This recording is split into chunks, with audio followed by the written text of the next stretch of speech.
welcome back to my channel. This is Leo's Nerd Talk, and today we're going to be ranking the entire Monsterverse universe. So let's get into that. Now, a little bit late on this ranking. Has been kind of a busy week, but I'm finally here to do so, and I'm excited to rank this entire universe. I've had a pretty good time rewatching some of these movies, some of my favorites of the franchise, and also watching the new Empire. That was a pretty fun experience as well. So without taking too much of your time, let's go ahead and get into the ranking. But before we get started, make sure to hit that like and subscribe button. Let me know your thoughts of the entire Monsterverse universe in the comment section down below. Let me know what your favorite is. Share your full ranking if you would like to do so. And now let's get on to the ranking. And coming in at number 5, it is going to be the original Godzilla. Now, I still have a good time with this movie. I think some of the characters that they introduce are actually generally pretty interesting, especially with like Bryan Cranston, and then his son, the guy that plays Kick-Ass. And I think their character arcs were probably the most interesting out of this entire franchise. I wish they would have kept going with those characters. They kind of throw them off in the back burner and kind of start fresh when it comes into the next couple of movies. But I do think the characters in that first movie are probably the strongest out of this entire franchise. Where it does lose me is the usage of Godzilla. We do get some monsters periodically throughout the entire film, but it's these other parasite monsters that we get introduced pretty early on. We don't really see Godzilla, fully until the last 25 minutes of the movie, where throughout the entire film, they're constantly teasing him, where he pops up, he's about to fight a monster, and then the doors close, or it cuts to a different scene, or he's in the dark, so you can't really see him. You just see his leg or whatever. And I think that was a idea that they probably had that in theory sounds pretty good, but overall I think it just doesn't work for what people go to see a Godzilla movie for, and overall kind of falls flat in the monster aspect of the Monsterverse universe. And coming in at number 4 is going to be Godzilla King of Monsters. Now, the thing that this one does a lot better than the original film is that it utilizes Godzilla a lot more. You see more monster action, and that's what people want to go for when it comes to these Monsterverse movies. You want to see Godzilla fighting, you want to see Mothra, you want to see all these different monsters just going at it, and that is what this makes this movie so much more entertaining than the Godzilla 2014, is that it's just that popcorn monster fun. And you really can't get enough of it, and that's what I really enjoy about this movie, is that there's just constantly battles and fights and bombs and gunfire and demolition and destruction amongst all the cities and stuff, and that's what makes this movie entertaining. But I do think overall the kind of story is very lackluster, and especially the characters.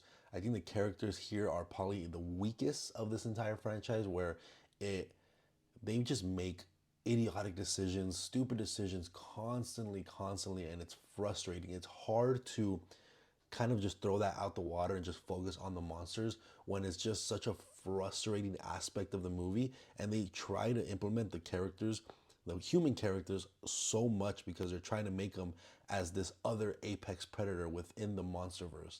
And so having all those idiotic characters making dumb decisions, stupid lines, is just, it makes for a frustrating experience within this entire franchise. Well, it does help that you're getting so much more monster battles and so much more Godzilla than the previous one.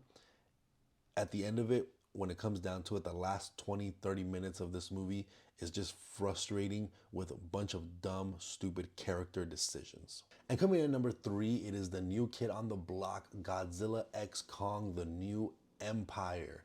Now, I was really excited for this movie because the trailers just seemed like this was going to be the WWE version of Godzilla and Kong, and that's kind of what they give you. There's even some moments where they're doing like actual wrestling moves against another monster, but I just felt like very similar to King of Monsters, the character story. Not that they were being idiotic or making dumb decisions. It just wasn't really something I was really particularly interested in. This whole Ewok tribe that they're trying to expand this universe with in Skull Island, or I'm sorry, in Hollow Earth. It just wasn't satisfying. I understand why they did it. There's a pivotal moment within that character, that human character storyline, that is going to help the final fight, but I feel like we could have done without it. I don't think it was really that interesting. The characters were really bland, and most of the tribe doesn't speak at all. They don't talk. So there was just long winded sequences with no dialogue, just making faces at each other, insinuating something that's gonna supposed to happen, something that's gonna happen in the later part of the film. And when we get to the battles of this film, they're awesome. They're epic. They're dazzling. They're just popcorn fun. They're just so goofy and campy. You know, you have Kong with his robot arm, and then you have this Scar King with this, you know, his whip and controlling this other Titan, and Godzilla coming in and charging up, going Super Saiyan essentially. There's so much batshit crazy stuff happening on screen that makes for such an entertaining final battle. But when you get to that final battle, one, Godzilla doesn't really do anything. He takes the entire movie charging up. And once he gets to that final battle, most of the fight is happening with Kong. And then that final battle is so rushed. I feel like they were trying to tease, very similar to the 2014 one, tease the final battle. And it wasn't as satisfying as some of the other movies in this franchise, where this felt like a 5 minute battle, a very easy conclusion, something that could have been done at the beginning of the movie. Because if Godzilla was there from the beginning, he didn't even need a charge up. First of all, he did not need that much power to even win this battle. Because one, he didn't do anything, and two, his power would have been strong enough, especially partnering up with Kong. So while the battle was amazing and big and huge in scope, it was very rushed and felt not as significant as some of the other ones in this franchise. One thing I did enjoy about Godzilla X Kong, though, is that some of the comedy here was actually pretty strong. I did find myself laughing from a couple of different sequences. Whether it was supposed to be funny, there's a sequence that is hilarious, and I don't think it was supposed to be funny, but for me and the rest of my buddies that were there watching it, we were all cracking up, dying. It was a cool sequence, but also a funny sequence. But some of the human characters actually had some pretty good comedic relief, and I did enjoy most of the comedy that they kind of brought to the table within this kind of sequences of events that are going on in Hollow Earth. And coming in at my number two, it is going to be Kong Skull Island. For the longest time, this was my favorite of the entire franchise until I rewatched this entire franchise, and I discovered a new favorite, which, you know, with the process of elimination, you know which one it is. But I do think this one is probably the strongest. I really enjoy the Kong storyline. Going to Skull Island, this was probably the most beautiful shot film out of all the entire Monsterverse franchise.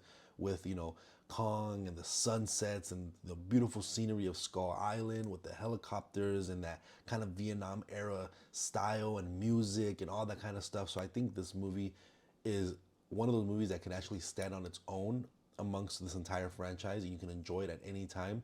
And you do have a lot of King Kong in this movie, you know, because they learned from the mistake of the previous movies, where we want to see more monsters, we want to see more monster battles, and from the beginning, from the jump, 20 minutes in, you have King Kong action, and that's what this movie needed, and that's what I love so much about this movie, as well as just the scenery, and even with the characters. Well, we do have kind of a very lackluster revenge story with Samuel L. Jackson. I don't really fully believe that he's this angry. It seemed a little campy, a little goofy with how far he's willing to go to get revenge on King Kong. But the rest of the characters, I do think they're pretty interesting, especially like this guy that they hired that's kind of like a survivalist expert. I think he's pretty enjoyable. I think most of the characters are pretty enjoyable. And then you have one of the characters that's been on Skull Island for, you know, 30 plus years. He has a really fun comedic relief. So I think the overall movie has more positives than it does negatives, and it just makes for a very fun King Kong Monsterverse movie that stands on its own, that is very enjoyable. But coming in my number one is going to be Godzilla versus Kong. And I think this one really, really stands out mainly because of the battle sequences, where you get Godzilla and Kong right from the beginning. It does not tease anything. They have multiple battles throughout the film. You know, you have your round one, your round two, your round three, your round four.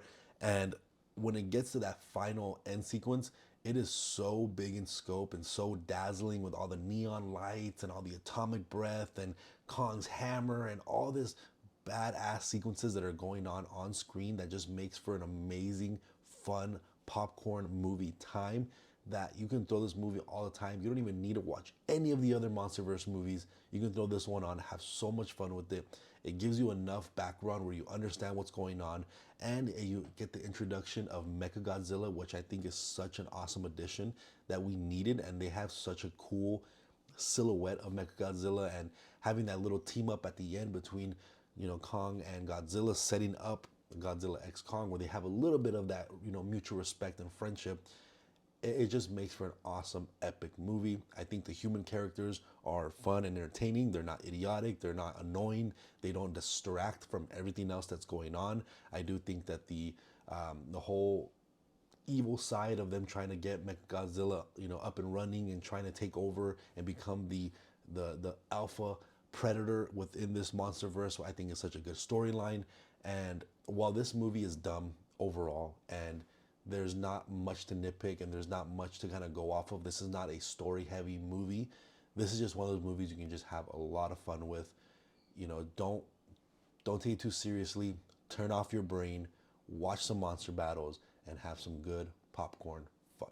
But let me know what you guys think about the entire Monsterverse universe. Again, let me know your rankings in the comment section down below. I'd love to hear all you guys' thoughts on these films. Do you guys enjoy them? Are you guys not really that big into monster battle fights? Love to hear all your thoughts in the comment section. And again, if you guys like talking about things, movies, TV shows, or video game related, make sure to hit that like and subscribe button, and I'll see you guys on the next video. Thank you.